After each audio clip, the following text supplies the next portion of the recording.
Bismillahirrahmanirrahim. Menjawab pertanyaan di atas, itu apa hukum menutup kedua mata ketika berzikir, baca Al-Quran dan ibadah yang lainnya selain perkara salat.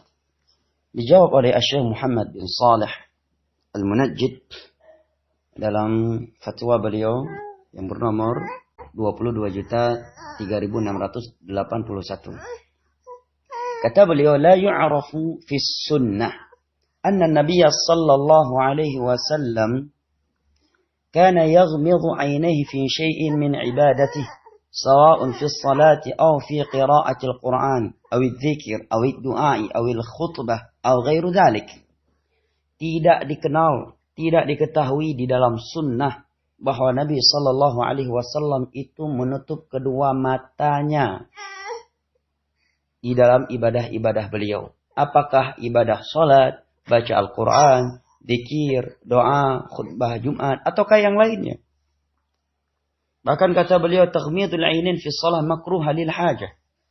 Bahkan menutup kedua mata di dalam salat itu hal yang dibenci, kecuali dikarenakan suatu kebutuhan. Ini dijawab oleh Syekh Muhammad bin Shalih Al-Munajjid. Juga hal yang sama ditegaskan oleh Syekh Muhammad bin Shalih Al-Utsaimin rahimahullah dalam Majmu' Fatawa beliau jilid ke-13 halaman 299.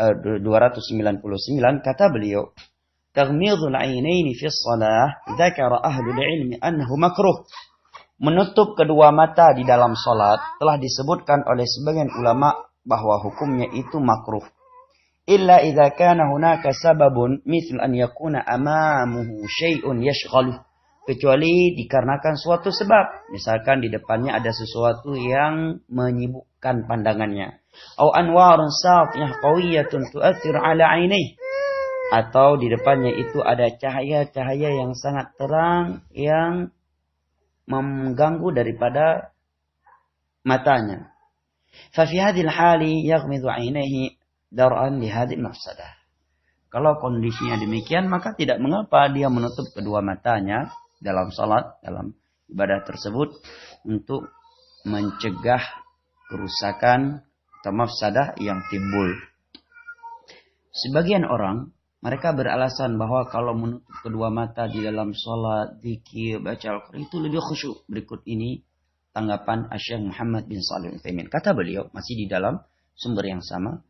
Kata beliau, وأما ما يدعيه بعض الناس من أنه إذا أغمض عينيه كان أخشع له في صلاته فأخشى أن يكون هذا من تلبيس الشيطان ليوقعه في هذا المكروه من حيث لا يشعر.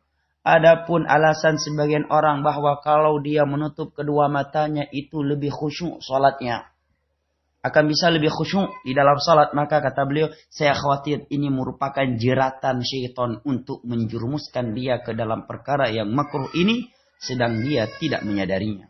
Walau awwada nafsahu ala an la yakhsha illa idza aghmada 'ainayhi fa hadha huwa alladhi yaj'aluhu yakhsha fi hali taghmid al-'ainayn akthar mimma yakhsha law kana fatih al-'ainayn. Tetapi kalau dia sudah membiasakan dirinya tidak akan khusyuk kecuali dengan menutup kedua matanya, maka inilah sebab yang membuat dia lebih khusyuk ketika menutup kedua matanya ketimbang ketika dia membuka kedua matanya. Artinya bukan karena menutup kedua matanya yang membuat dia menjadi khusyuk, tetapi karena dia sudah membiasakan dirinya dengan hal tersebut.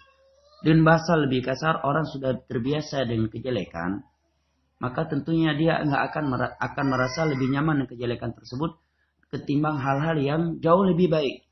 Analogi sederhananya, orang yang sudah biasa makan bakso yang penuh dengan micin, tentunya ketika dia makan bakso yang kurang micin, dia akan merasakan kurang enak, kurang kenyal, kurang ini dan itu.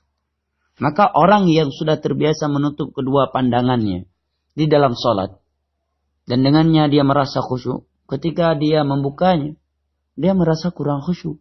Maka kalau demikian, biasakan mulai sekarang untuk membuka kedua mata, dan niscaya engkau akan merasakan khusyuan di dalam sholat dengan membuka kedua mata itu lebih kuat daripada ketika engkau membuka kedua matamu.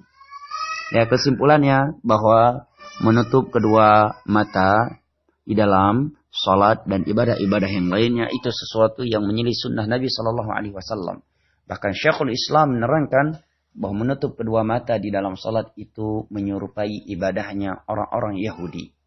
Adapun di selain salat, ibadah baca Al-Quran, zikir, maka tidak dikatakan tasyabuh dengan Yahudi, tetapi dia telah melakukan sesuatu yang sama sekali itu bukan bagian dari sunnah Nabi Sallallahu Alaihi Wasallam. Dan sebaik-baik petunjuk adalah petunjuknya beliau Sallallahu Alaihi Wasallam. Barakallahu fiik.